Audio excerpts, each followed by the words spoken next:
El año era 1923. La hacienda Los Olivos, ubicada en los fértiles campos de Morelos, se alzaba como un símbolo de poder y tradición. Sus muros guardaban más historias de las que cualquiera se atrevería a contar. La campana de bronce repicaba al amanecer, llamando a los peones, mientras en el gran salón de la casona se fraguaban intrigas que podían cambiar el destino de todos. Don Severiano Montiel, dueño de la hacienda, era un hombre de carácter férreo, respetado y temido a partes iguales. Sus ojos oscuros nunca mostraban piedad.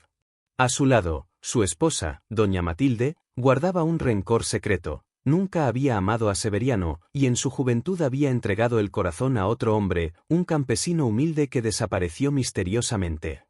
Pero lo que nadie sabía era que la joven hija de la pareja, Isabela Montiel, no llevaba la sangre de Severiano. Ese secreto, guardado bajo juramento, amenazaba con salir a la luz, pues un misterioso forastero había llegado al pueblo con una carta y una cruz de plata que perteneció al verdadero padre de la joven. Mientras tanto, los trabajadores de la hacienda sufrían injusticias. Jornadas interminables, pagos miserables y castigos crueles mantenían al pueblo en un estado de rabia contenida. Algunos murmuraban que pronto estallaría una rebelión. Esa mañana, un grito rompió la aparente calma. «Señor, encontraron un cuerpo junto al río». Todos corrieron. Allí, bajo la sombra de los sauces, yacía un hombre con el rostro irreconocible, pero en su mano apretaba una medalla que llevaba grabado el apellido Montiel. La noticia se expandió como pólvora, y en el ambiente comenzó a crecer una mezcla de miedo, sospecha y deseo de justicia. Los secretos de la hacienda estaban a punto de destaparse, y nadie saldría ileso. El cadáver encontrado junto al río fue llevado al patio central de la hacienda. Los peones miraban con un silencio cargado de miedo, y las mujeres del servicio se persignaban murmurando oraciones apresuradas. Don Severiano, con su voz de trueno, ordenó: «Que nadie salga del terreno hasta que sepamos quién es este hombre». La tensión se palpaba en el aire. Doña Matilde, pálida como una estatua de mármol, reconoció al instante la medalla que el difunto sostenía. Era la misma que ella había regalado, 20 años atrás, al hombre que verdaderamente había amado.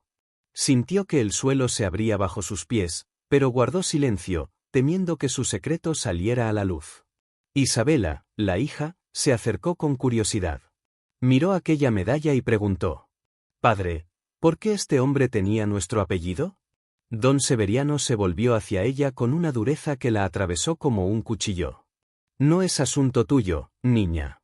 Los murmullos comenzaron a crecer entre los peones.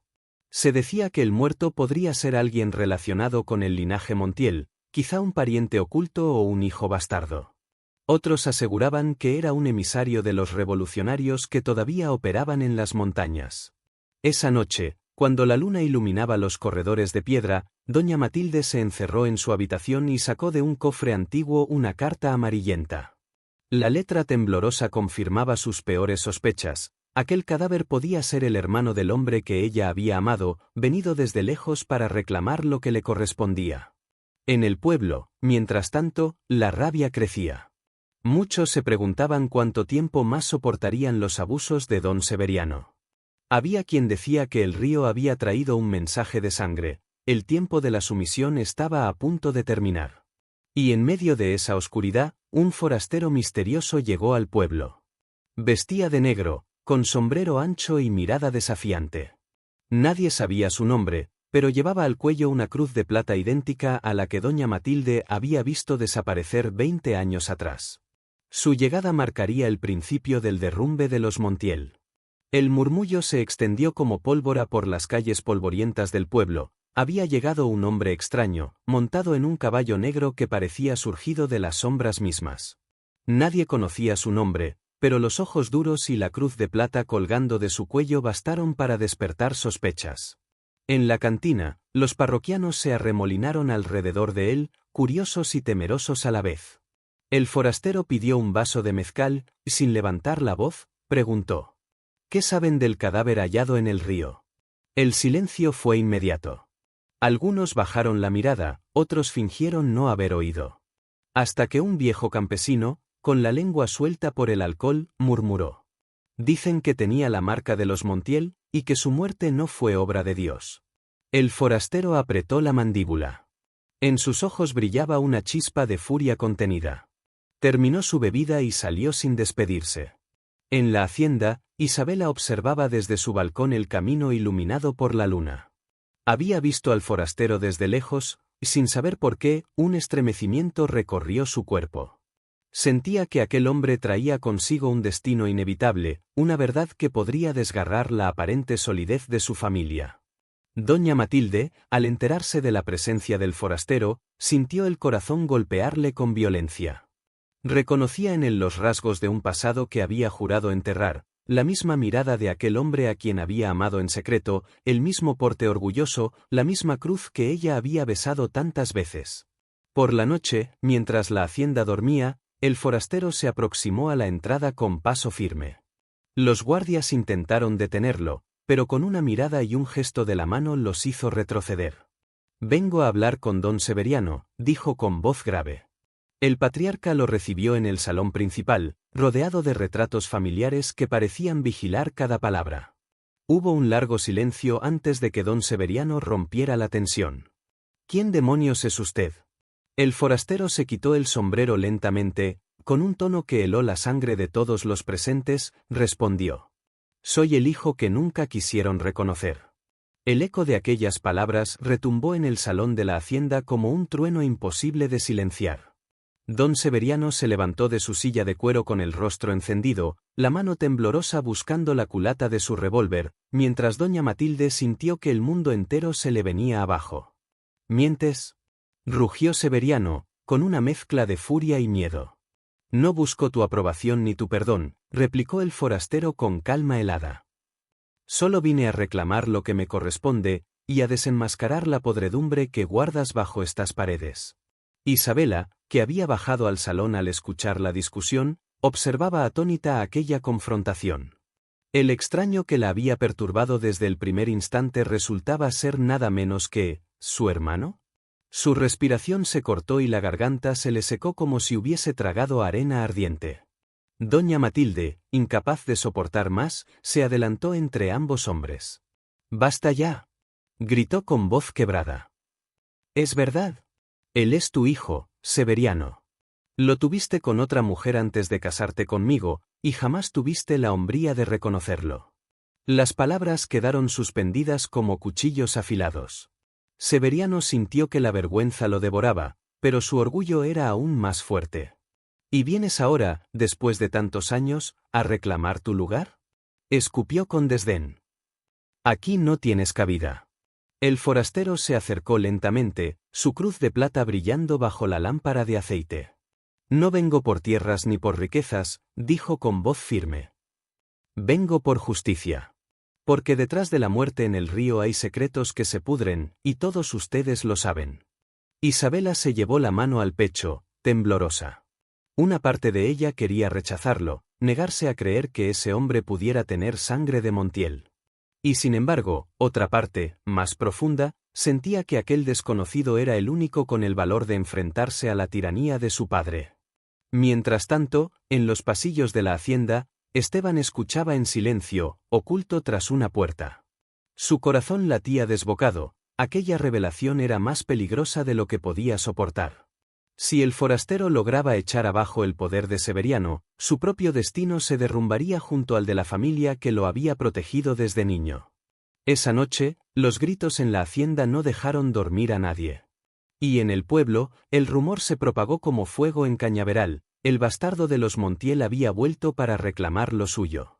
El amanecer trajo consigo un aire espeso, cargado de susurros. En la plaza del pueblo, bajo los balcones coloniales que aún se resistían a los años, las mujeres murmuraban entre abanicos y los hombres fumaban en silencio, con los ojos clavados en la hacienda Montiel, que parecía más sombría que nunca. El cura del pueblo, don Elías, caminaba con paso apurado, saludando apenas a los feligreses. Había escuchado lo ocurrido en la casa grande y sabía que esa revelación sería suficiente para fracturar no solo a la familia, sino a todo el pueblo que vivía a la sombra de su poder. «Dicen que el forastero es hijo del patrón», susurraban las lavanderas junto al río.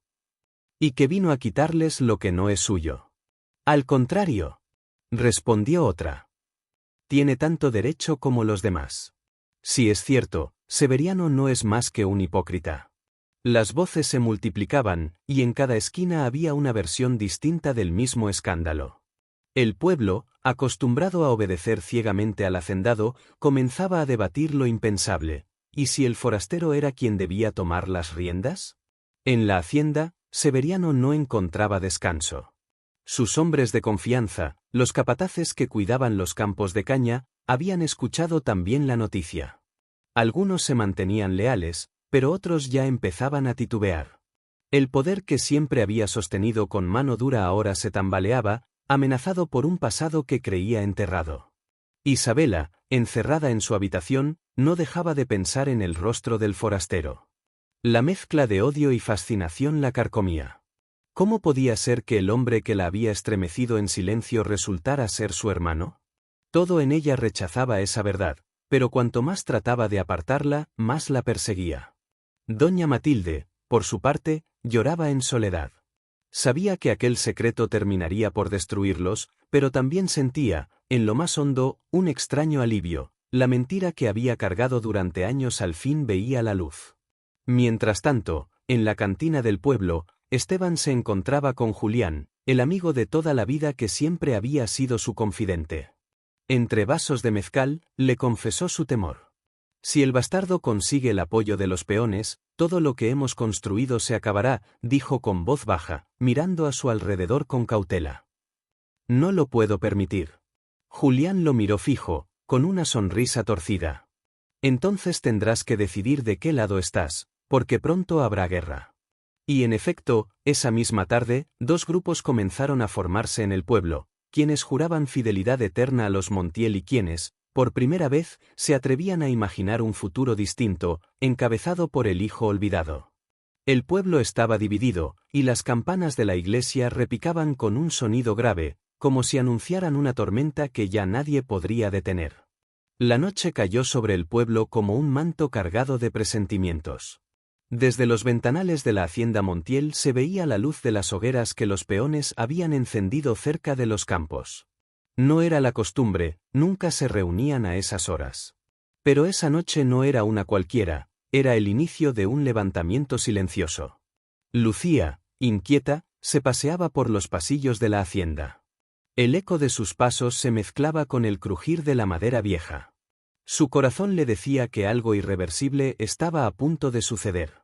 La joven no podía apartar de su mente al forastero, aquel hombre de mirada orgullosa, al que algunos empezaban a llamar don Rafael, había logrado en pocos días lo que otros nunca habían conseguido, despertar esperanza en los que vivían bajo el yugo Montiel. En la cocina, las sirvientas cuchicheaban mientras preparaban la cena. Dicen que el forastero no se irá.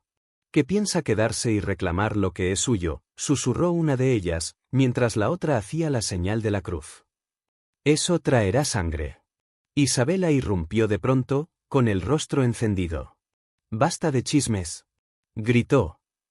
Ese hombre no es más que un oportunista que quiere arrebatarnos todo lo que nos pertenece. Pero apenas terminó de hablar, la anciana cocinera, que había servido a la familia desde la juventud de doña Matilde, la miró con valentía y dijo en voz baja: No todos pensamos lo mismo, señorita. Isabela se quedó helada. Jamás alguien del servicio se había atrevido a responderle. Ese pequeño desafío era señal clara de que la lealtad de los trabajadores comenzaba a resquebrajarse. En el pueblo, la cantina estaba llena. Rafael se había presentado allí, sin temor, a mirar a los ojos a quienes lo observaban con desconfianza. Con voz firme, levantó un vaso de mezcal y dijo: No vengo a quitarles nada.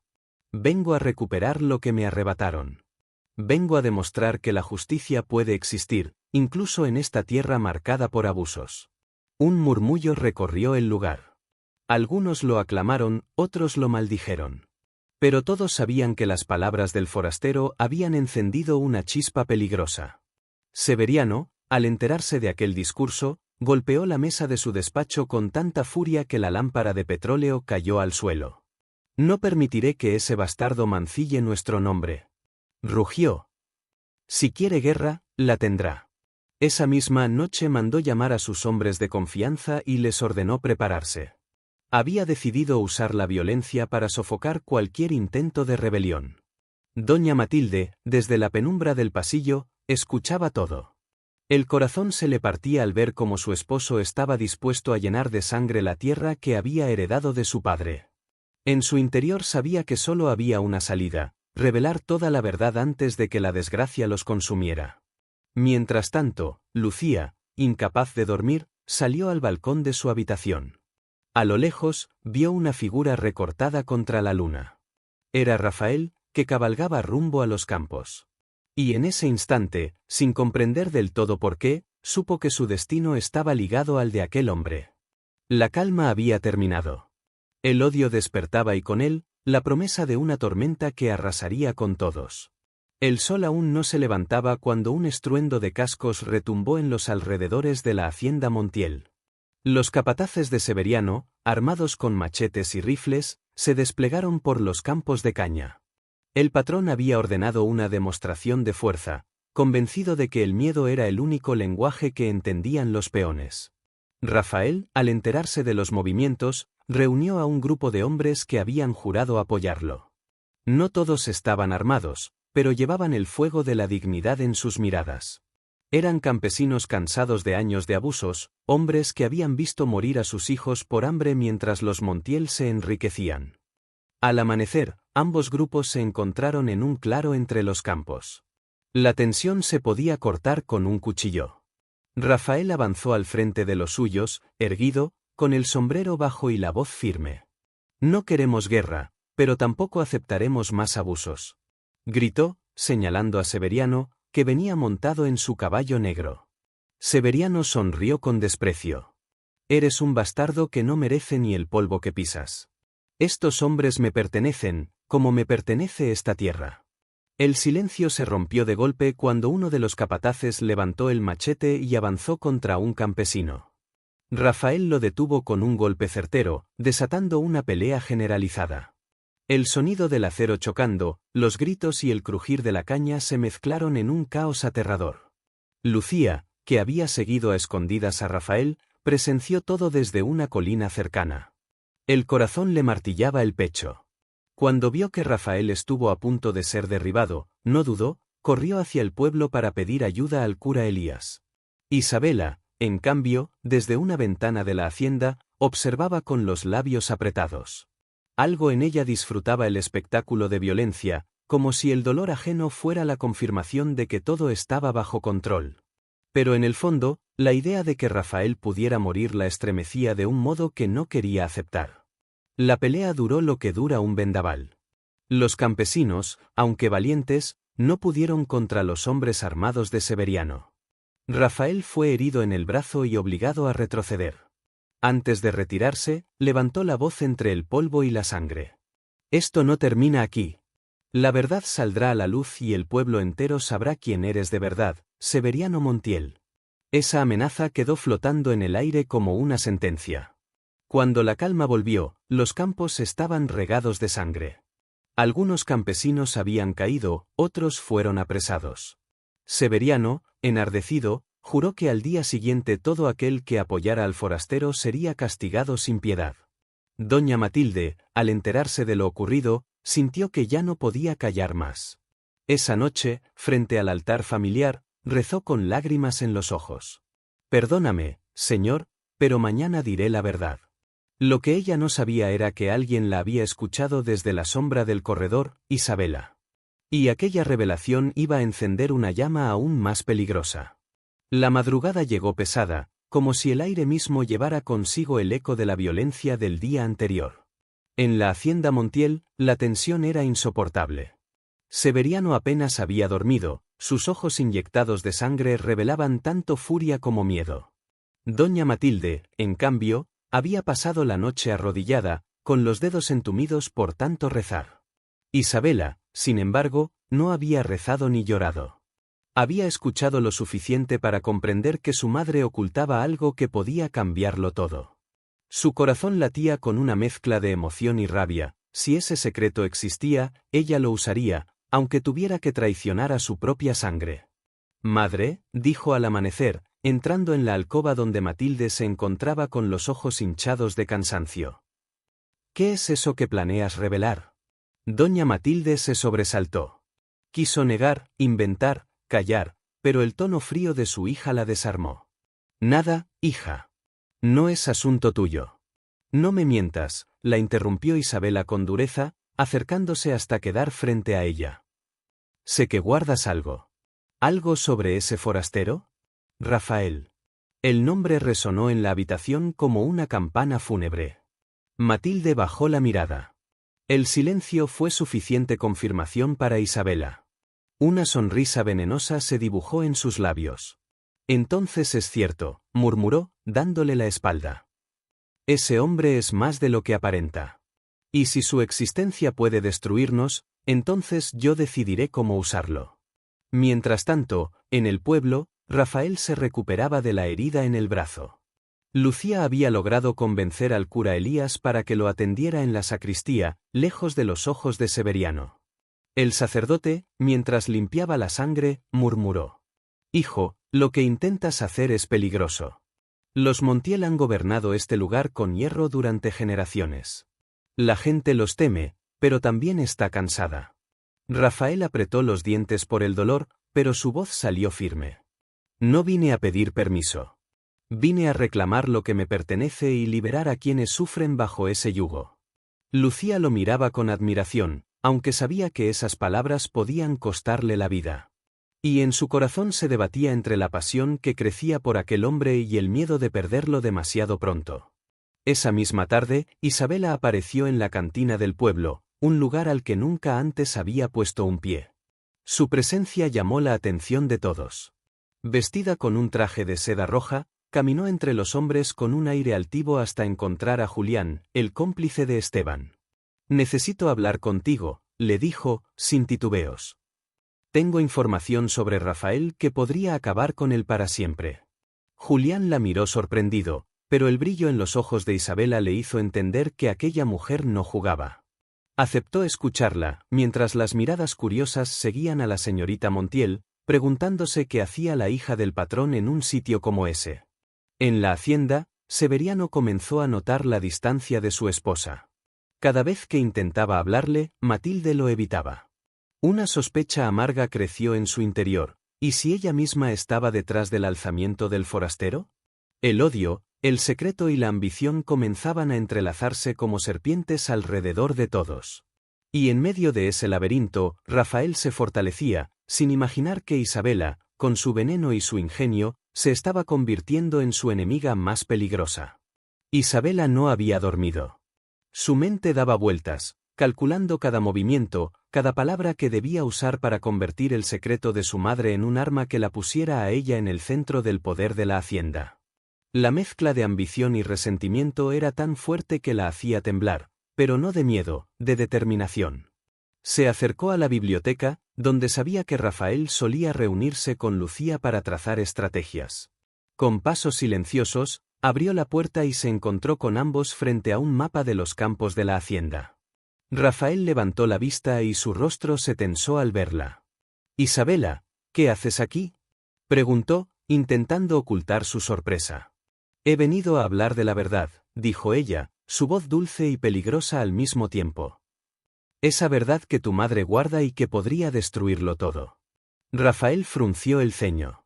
«No entiendo». «Mi madre ha escondido durante años algo que ustedes desconocen», continuó Isabela. «Y yo sé cómo usarlo para que usted y mi padre se enfrenten, mientras yo tomo lo que siempre me ha pertenecido». Lucía la miró con desconfianza. «No sabes lo que haces. Ese juego puede destruirlo todo, incluso a ti misma». Pero Isabela no escuchaba advertencias. Esa misma tarde, comenzó a moverse con astucia. Sus primeras acciones fueron sembrar rumores entre los trabajadores, que Rafael venía a tomar lo que no le correspondía, que estaba aliado con enemigos de la familia y que su presencia era una amenaza para todos. En paralelo, se acercó a su padre, Severiano, con una mezcla de lágrimas fingidas y palabras calculadas. «Padre, hay algo que debes saber. Rafael, él podría tener más derecho que nosotros sobre la hacienda. El patriarca, que ya estaba al límite después de la confrontación del día anterior, escuchó con rabia y miedo. No podía permitir que el bastardo le arrebatara su autoridad. Pero la duda, por primera vez en décadas, comenzó a corroerlo por dentro. Mientras tanto, Rafael, ajeno a la intriga directa de Isabela, seguía organizando a los campesinos y preparando el próximo movimiento. Su confianza en Lucía y en los trabajadores era absoluta, pero no sabía que el terreno bajo sus pies se estaba volviendo traicionero. Isabela sonreía en las sombras, satisfecha. La guerra entre su padre y Rafael estaba a punto de comenzar, y ella sería quien decidiría quién saldría vencedor y quién caería en la ruina. La noche cayó con un aire de amenaza, y todos en la hacienda sintieron que la tensión se había vuelto insoportable. Los secretos, la ambición y la venganza estaban a punto de estallar en un conflicto que nadie podría controlar. La lluvia comenzó a golpear los ventanales con más fuerza, como si el cielo mismo quisiera presenciar el desenlace de aquella historia. Ernesto, con el rostro desencajado, levantó el pergamino hacia la lámpara y, en un grito lleno de furia y desesperación, lo acusó de ser falso. Pero su voz temblaba. Sabía, en el fondo, que todo lo escrito era verdad. Su padre, el hombre al que había venerado como modelo de rectitud, había sido quien había puesto la primera piedra de la corrupción en la fábrica. Mateo, firme, respondió con voz grave. La justicia de los hombres puede manipularse, pero la justicia del tiempo siempre alcanza a todos. Ernesto, enloquecido, intentó romper el pergamino, pero Sofía corrió hacia él, sujetando sus manos con la fuerza de alguien que protege lo único que puede salvar su vida. En sus ojos había lágrimas, pero también decisión. «No lo harás», gritó ella. «Este pueblo merece saber la verdad». Los obreros, que miraban expectantes desde los bordes del salón, dieron un paso adelante. Ya no tenían miedo. La rabia acumulada durante años se transformó en valor. El ingeniero Cruz, con voz firme, exigió que el pergamino fuera leído en voz alta, para que todos conocieran el origen de la traición que había hundido a San Gabriel en la miseria. El silencio fue total. Solo se escuchaba el retumbar de la tormenta. Sofía, temblando, desplegó el documento y comenzó a leer, palabra por palabra, la confesión de don Octavio. Cada línea era como una daga que se clavaba en el corazón de Ernesto. Los obreros lloraban, otros apretaban los puños con impotencia, y algunos se miraban entre sí con una mezcla de dolor y alivio. Por fin, la verdad había salido a la luz. Al terminar, un trueno iluminó la sala, como un veredicto divino. Ernesto, derrotado, cayó de rodillas, murmurando que todo lo había hecho por proteger el legado de su padre. Pero ya no había marcha atrás, el legado era de podredumbre, y él lo había defendido con la misma ambición. Mateo lo miró con compasión, aunque sin perder la dureza en la voz. Tu padre engañó a un pueblo entero, pero tú tuviste la oportunidad de cambiar las cosas, y preferiste repetir sus errores. Ernesto rompió en un llanto amargo, mientras los obreros, guiados por el ingeniero Cruz y Sofía, decidían lo que harían al amanecer. La fábrica ya no sería jamás un instrumento de poder, sino el motor del renacer de San Gabriel. La tormenta, poco a poco, empezó a cesar. Si te está gustando el vídeo, haz clic en suscribirse que es gratis y no tienes excusa. El choque entre los hombres de Severiano y los campesinos liderados por Rafael se intensificó. Los gritos de dolor, órdenes y amenazas llenaban el aire, mezclados con el crujir de la madera y el choque de los machetes. Rafael, herido en el brazo derecho, se mantenía firme, protegiendo a los suyos y dirigiendo cada movimiento con precisión. Su presencia inspiraba valor incluso a los más temerosos. Mientras tanto, Isabela, desde su posición en el balcón de la hacienda, observaba cómo el caos que había planeado comenzaba a tomar forma. Cada choque de espadas y cada grito era música para sus oídos, su manipulación funcionaba. Había sembrado dudas y desconfianza entre los hombres de su padre, y ahora la lealtad que Severiano había dado por segura se tambaleaba. Doña Matilde, aterrada, se acercó al balcón para mirar lo que ocurría. Su corazón se desgarraba, había creado este monstruo de secretos y traiciones, y ahora todos sufrían las consecuencias. Intentó llamar a Severiano, pero la distancia y el ruido de la confrontación hacían imposible hacerse oír. En medio del enfrentamiento, Lucía apareció entre los campesinos, gritando y animando a los hombres. «No retrocedan. Hoy ganamos justicia». Los campesinos, contagiados por su energía y la de Rafael, comenzaron a empujar hacia atrás a los hombres de Severiano. Poco a poco, la ventaja comenzó a inclinarse hacia los insurgentes. El terreno, que al principio parecía favorecer a los hombres armados de Severiano, se volvió un aliado de los campesinos. Conocían cada recodo de los campos y cada escondite entre la caña. Severiano, desesperado, ordenó a sus hombres que avanzaran con más fuerza, pero la desconfianza sembrada por Isabela provocó que algunos dudaran, bajaran los brazos o se retiraran. La confusión se apoderó de la hacienda. Rafael, viendo la oportunidad, levantó su voz. «Hoy no solo luchamos por nuestras tierras, sino por la libertad de todo el pueblo. Que nadie más tema al apellido Montiel».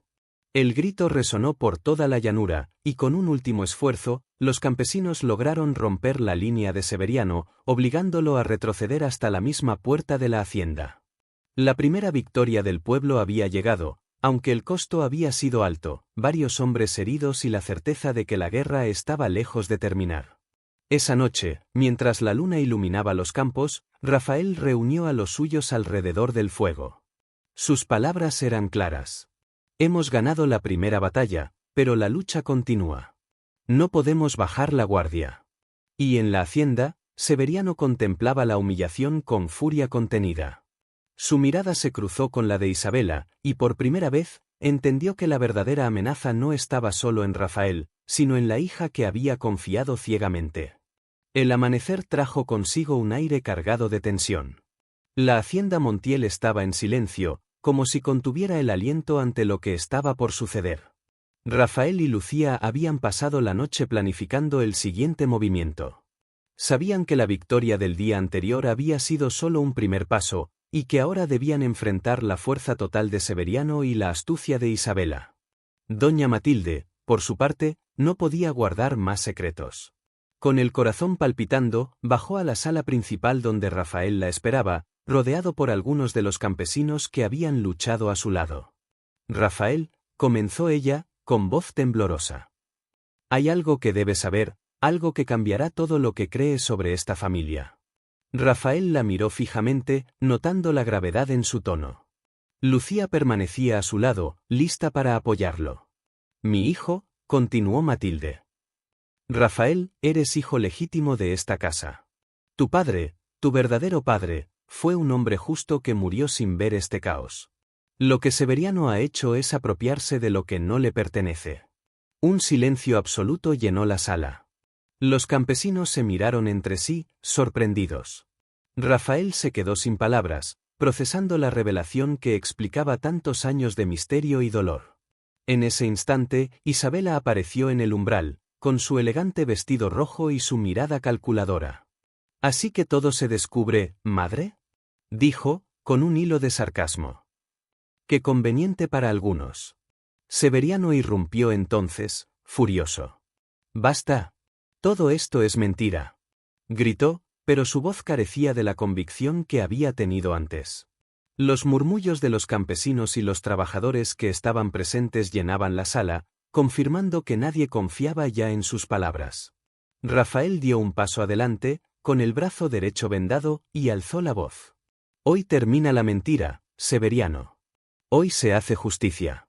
Isabela, viendo que su plan de manipulación había fracasado, intentó huir, pero fue interceptada por Lucía y algunos de los trabajadores más valientes. La joven, que había usado el secreto de su madre como arma, quedó atrapada por su propia ambición. Severiano, derrotado y sin apoyos, finalmente fue reducido. La autoridad que alguna vez ejerció con miedo y violencia se desmoronaba ante la fuerza de la verdad y la unidad del pueblo. Doña Matilde, con lágrimas en los ojos, abrazó a Rafael. «Hijo, al fin regresa a tu hogar», susurró. Rafael miró a Lucía y luego al pueblo que lo rodeaba. Su victoria no era solo personal, era la liberación de todos aquellos que habían sufrido durante años. La justicia, aunque tardía, había llegado. Los primeros rayos de sol iluminaban la hacienda, los campos y los rostros cansados pero felices. El siglo XIX había sido testigo de la fuerza de la verdad, y la familia Montiel, bajo la guía de Rafael y el perdón de su madre, comenzaba a reconstruirse desde sus cimientos. La hacienda Montiel, que durante años había sido símbolo de opresión y miedo, comenzaba a despertar a una nueva realidad. Rafael, con la firmeza de quien ha recuperado su identidad y su derecho, inició la reorganización de la propiedad, pero no como un lugar de poder absoluto, sino como un espacio de justicia y trabajo compartido. Los campesinos, que habían luchado a su lado, fueron invitados a participar en la administración de la hacienda. Se establecieron reglas claras, jornadas justas, salarios dignos y respeto por todos los trabajadores. La esperanza que parecía extinguida comenzaba a prender en cada corazón. Lucía, siempre junto a Rafael, se convirtió no solo en su confidente, sino en la compañera que lo alentaba a ser un líder compasivo y firme. Juntos caminaron entre los campos, hablando con los obreros, escuchando sus historias, entendiendo sus necesidades. Cada sonrisa que recibían era una pequeña victoria sobre el pasado oscuro. Doña Matilde, arrepentida de tantos años de silencio, trabajaba junto a los campesinos, reparando lo que su familia había dañado. Con cada gesto de humildad, su alma se liberaba de la culpa acumulada. Severiano, por su parte, había sido entregado a la justicia. La noticia de su encarcelamiento corrió por todo el pueblo, y con ella, una sensación de alivio. Nadie lloraba su caída, por el contrario, todos respiraban con libertad, conscientes de que la ley y la verdad habían prevalecido. Isabela, presa de su ambición desmedida, había perdido todo. Desde su celda, contemplaba cómo Rafael y Lucía caminaban por los campos, sonriendo entre los trabajadores. Por primera vez comprendió que la codicia y la traición solo conducen a la soledad y al fracaso. Esa tarde, mientras el sol se escondía tras las montañas, Rafael se sentó con Lucía en el porche de la hacienda. Miraron juntos el horizonte, sabiendo que el futuro sería fruto de su esfuerzo y de la unión con el pueblo. La pasión que los había unido se consolidaba en una relación basada en respeto, lealtad y amor verdadero. El siglo XIX cerraba un capítulo en San Gabriel con la certeza de que la justicia, aunque tardía, siempre encuentra su camino. La lucha había sido dura, pero la recompensa era la libertad, la reconciliación y la esperanza de un mañana mejor para todos. Los meses siguientes transformaron la hacienda Montiel en un ejemplo de prosperidad y armonía. Rafael y Lucía, trabajando junto a los campesinos, lograron lo que parecía imposible: reconstruir no solo la propiedad, sino la confianza y la dignidad de quienes habían sido oprimidos por generaciones. Los campos de caña crecían verdes y abundantes, los almacenes se llenaban de cosecha y los obreros comenzaron a recibir pagos justos y equitativos. Cada mañana, los trabajadores se saludaban con sonrisas sinceras, conscientes de que ya no estaban a merced de la tiranía de Severiano o del miedo impuesto por Isabela. Doña Matilde, cada día más tranquila, supervisaba la administración junto a Rafael, ofreciendo consejos, escuchando a los campesinos y aprendiendo a reparar los daños del pasado. Su arrepentimiento se transformaba en acciones concretas, y por primera vez en décadas, su alma encontraba paz. Lucía y Rafael consolidaron su relación, basada en respeto mutuo y amor compartido. Cada decisión que tomaban estaba orientada no solo a preservar la hacienda, sino a mejorar la vida de todos en el pueblo. La pasión que los unía no era solo romántica, era la fuerza que impulsaba la justicia y la solidaridad. Severiano permanecía tras los barrotes de la cárcel, incapaz de comprender que su ambición y su odio habían terminado destruyendo lo que más valoraba. Isabela, por su parte, continuaba aislada, reflexionando sobre sus errores y el precio de la traición. El poder y la codicia se habían vuelto en su contra, enseñándole la lección más dura de su vida. El pueblo de San Gabriel comenzó a florecer de nuevo. Nuevos comerciantes llegaron, la escuela se reabrió, y los caminos que antes estaban desiertos se llenaron de vida y movimiento. Los hombres y mujeres que habían luchado junto a Rafael no solo recuperaron su dignidad, sino que comenzaron a soñar con un futuro propio, lleno de oportunidades y libertad. Por primera vez, la hacienda Montiel dejó de ser un símbolo de miedo para convertirse en un centro de esperanza. Y Rafael, con Lucía a su lado, comprendió que la verdadera victoria no estaba solo en la justicia obtenida, sino en la capacidad de transformar vidas y reconstruir lo que había sido destruido por generaciones de abuso y traición. El sol se alzaba sobre San Gabriel con un brillo cálido, como si celebrara la transformación que había ocurrido en la hacienda y en el corazón del pueblo. Rafael y Lucía caminaban entre los campos, observando a los trabajadores que reían, compartían historias y cuidaban de la tierra que ahora era de todos. La armonía reemplazaba la tensión de años de miedo y represión. Doña Matilde, más tranquila que nunca, se encontraba en el porche de la casa principal, supervisando la reorganización de las actividades y conversando con los campesinos sobre cómo mejorar las cosechas y la educación de los niños.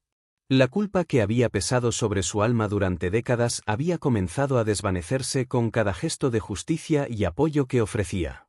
Severiano, encerrado en prisión, contemplaba su caída con furia y resignación.